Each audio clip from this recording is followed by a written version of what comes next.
Where's my money? I asked, my voice barely above a whisper as I stared at the banking app on my phone. My heart pounded, the screen blurring as I scrolled through the transactions, praying I'd misread something. But there it was. My savings, nearly $12,000, gone. The money I'd poured my summers into since I was 16 had vanished. Robert, my stepfather, sat across the dining table, skimming the newspaper without a glance my way. "Relax, Sarah," he said, his tone infuriatingly casual. "It's not gone. I moved it to a better spot for you. Higher returns, you know." I blinked, his words not quite landing. "You moved it? Without telling me?" He finally looked up, his expression dripping with condescension. "You'll thank me later. It's growing as we speak." Something in his voice, a slick, rehearsed edge, set my nerves on fire. "What account?" I pressed, my tone sharpening. "Show me." He waved a hand, dismissive. "It's tied up in some investments right now. Don't worry, it's being used wisely." My name's Sarah Miller, and I've been saving for my future since I was a teenager, working double shifts at greasy diners and late-night retail gigs. I skipped spring breaks, wore the same sneakers until they fell apart, and ate instant noodles to scrape together every dollar. That money was my lifeline. A chance at college, a car, maybe a place of my own someday. I didn't know exactly what I'd do with it, but I knew it was mine, earned through sweat and sacrifice. Robert and my mom, Linda, always brushed off my dreams, saying things like, "You're young, you've got time." But I never imagined they'd steal from me. That night, the truth hit like a freight train, and it changed everything. This is a story of betrayal, grit, and reclaiming what's yours. Stick with me, because if you've ever had someone you trusted take what you worked for, you'll feel every step of this, and the ending will show you what it means to fight back. I spent that evening pacing my room, replaying Robert's vague excuses. His better account story didn't add up, and the way he dodged my questions made my stomach churn. I cornered Linda in the kitchen later, my voice shaking with a mix of fear and fury. "Mom, where's my money? Robert said he moved it, but he won't tell me where." She froze, her hands pausing over a cutting board, and the look on her face, guilty, defensive, told me everything before she spoke. "Sarah, it's not what you think," she said, her voice low. "Just tell me," I snapped, my patience fraying. She sighed, glancing toward the living room where Robert was watching TV. "We used it for Jessica's tuition," she admitted. Jessica, my stepsister. The air left my lungs. "You used my money to pay for her college?" Linda's eyes hardened. "Her scholarships fell through, Sarah. She was going to lose her spot. What were we supposed to do, let her dreams die?" "What about my dreams?" I shouted, my voice cracking. "That money was mine. I worked for it. Jessica's not my responsibility." Robert appeared in the doorway, a glass of whiskey in hand, his smirk infuriating. "You're young, Sarah. You've got years to save more. Jessica needed it now." The room tilted as their words sank in. Every aching shift, every skipped coffee with friends, every moment I'd chosen saving, overliving, it was all gone, handed to Jessica, who'd never lifted a finger for it. "I want it back," I said, my voice cold and steady. "Every cent." Robert laughed, a sharp, mocking sound. "It's spent, kid. What do you expect us to do, magic it back?" "I don't care how," I said. "You figure it out." Linda rubbed her temples, like I was the one being unreasonable. "Sarah, we're family. Sometimes you make sacrifices for each other." "Sacrifices?" I spat. "I sacrificed, you stole. There's a difference." I stormed out, my heart pounding, their betrayal burning in my chest. That night, I barely slept, my mind racing with anger and disbelief. By morning, I'd made a decision. I wasn't letting this go. I called my best friend, Mia, and spilled the whole story, my voice shaking as I paced my apartment. "They did what?" Mia said, her outrage matching mine. "Sarah, that's straight-up theft. You need a lawyer." Her words lit a spark of resolve. I wasn't just hurt. I was done being their doormat. My next call was to a law firm Mia recommended. The attorney Karen listened as I poured out the details. Robert's lies, Linda's excuses, the gut punch of losing my savings. This is unauthorized use of funds, Karen said firmly. If the account was in your name and you didn't consent, we have a case. Can you get bank statements? Yes, I said, my determination solidifying. I'll send everything. Hanging up, I felt a strange calm. Robert and Linda thought I'd stay quiet because I was young, because I was family. They were about to learn how wrong they were. The next few days were a blur of action. Mia helped me dig through old bank statements, highlighting the transfer that drained my account. I can't believe they had the nerve, she said, shaking her head as we sat on my couch, papers spread across the coffee table. And for Jessica, who's never had to earn anything.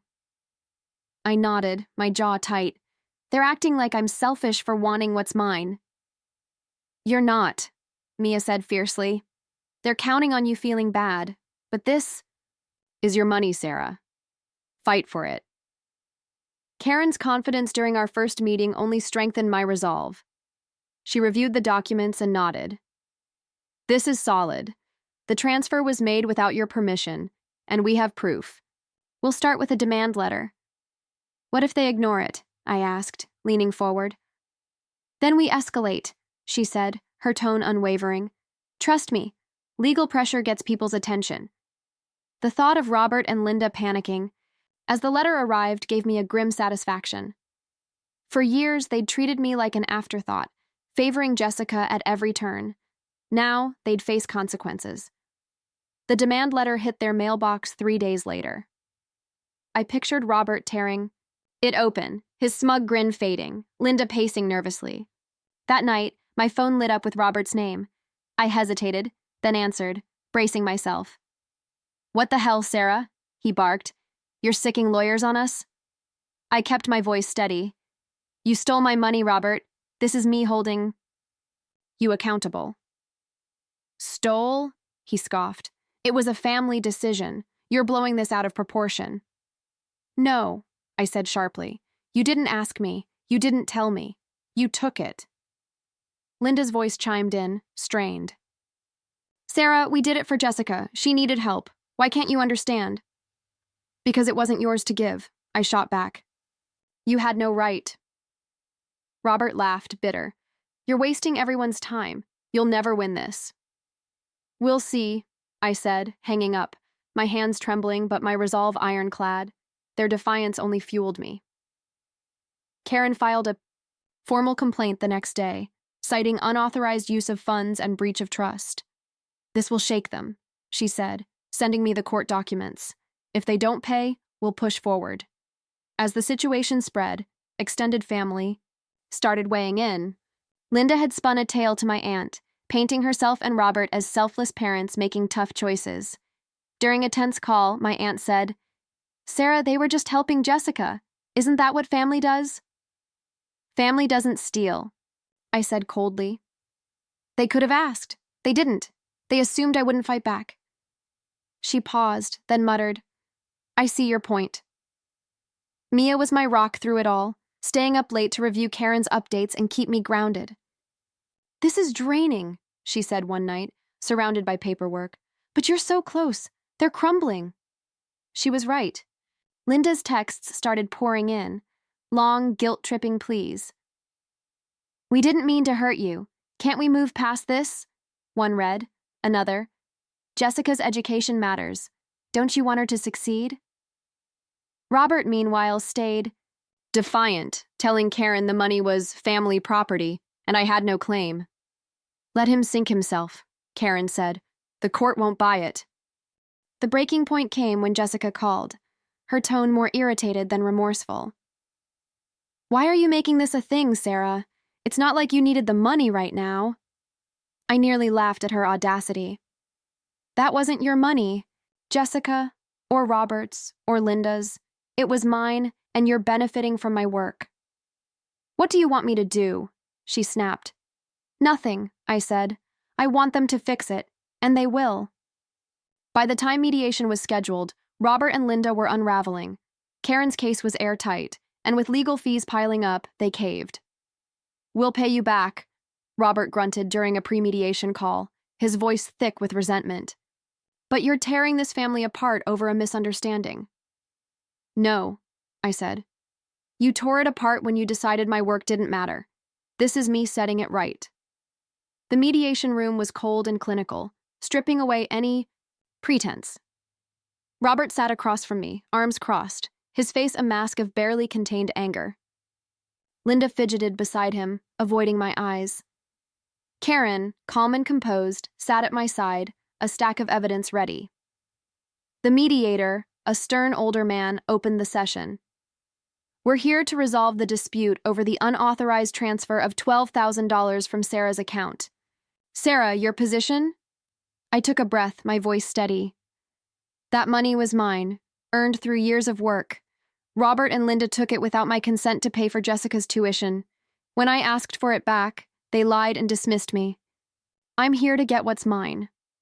Robert leaned forward, his tone calculated. "This is a misunderstanding. We moved the money to help our daughter, Jessica. Sarah's young. She has time to save more." Karen didn't flinch. "You transferred $12,000 without permission. That's theft, not a misunderstanding." Robert's smirk faltered. "It's family money. We didn't think we needed to ask." "You didn't think?" Karen said, her voice sharp. "The account was in Sarah's name, funded by her alone." Linda's voice cracked as she spoke. "We didn't mean to hurt her. We thought she wouldn't mind." "You thought I wouldn't mind?" I cut in, my voice icy. "You thought you could take my future and call it a family favor? That's not how this works." The mediator raised a hand. "Let's stick to facts. Sarah, you claim the funds were yours and transferred without consent?" "Yes, I," said, meeting his gaze. "It was my savings, and I didn't agree to any transfer."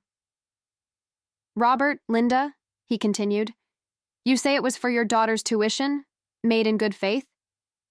"Yes," Robert said, his voice tight. "It wasn't malicious." "Then why lie about a better account?" I shot back. "Why hide it until I cornered you?" Robert froze, his confidence cracking. Karen slid documents across the table.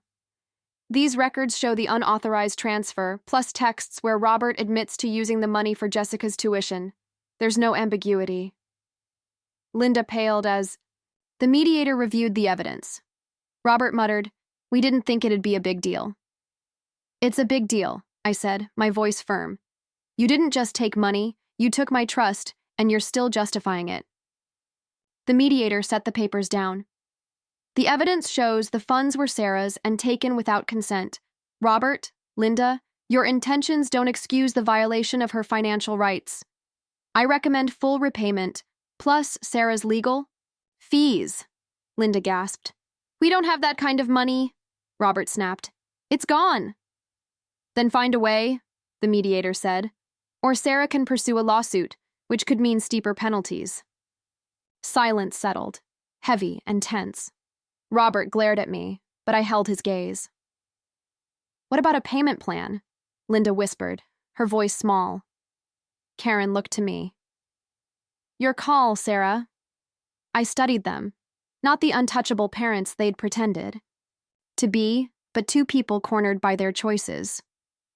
"A payment plan's fine," I said, "but it's in writing, and one missed payment means we go to court." They nodded, their defiance gone.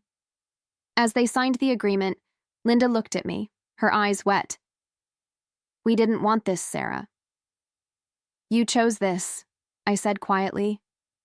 "I'm just making it right." Walking out, I felt lighter, like I'd shed a weight I'd carried too long. Karen smiled. "You were incredible. They won't forget this." The first payment hit my account 2 weeks later, a small but tangible victory. Mia came over with takeout to celebrate. "To never letting anyone walk over you," she toasted, raising her soda. "To fighting for what's mine," I said, clinking her can. As we ate, I realized how much had changed. I'd spent years swallowing Robert and Linda's dismissals, thinking family meant taking the hit. But this fight showed me that boundaries weren't selfish. They were survival. Linda called the next day, her voice tentative. Sarah, the payment went through. Can we start over? I paused, choosing my words. Starting over means you get why this was wrong, Mom. It's not just about the money. It's about respect. We were trying to help Jessica, she said, her tone pleading. You keep saying that, I replied. But you didn't care how it hurt me. That's the problem. She sighed. You're young, Sarah. You've got time to rebuild. It's not about time, I said, my voice firm. It's about trust. If you want to move forward, start by owning what you did. Her silence told me she wasn't ready. I hung up, no guilt weighing me down. I wasn't bending to make them comfortable anymore. Weeks later, Jessica texted, a curt, half-hearted apology. I didn't know they used your money. Sorry if I got something I shouldn't have. I didn't reply.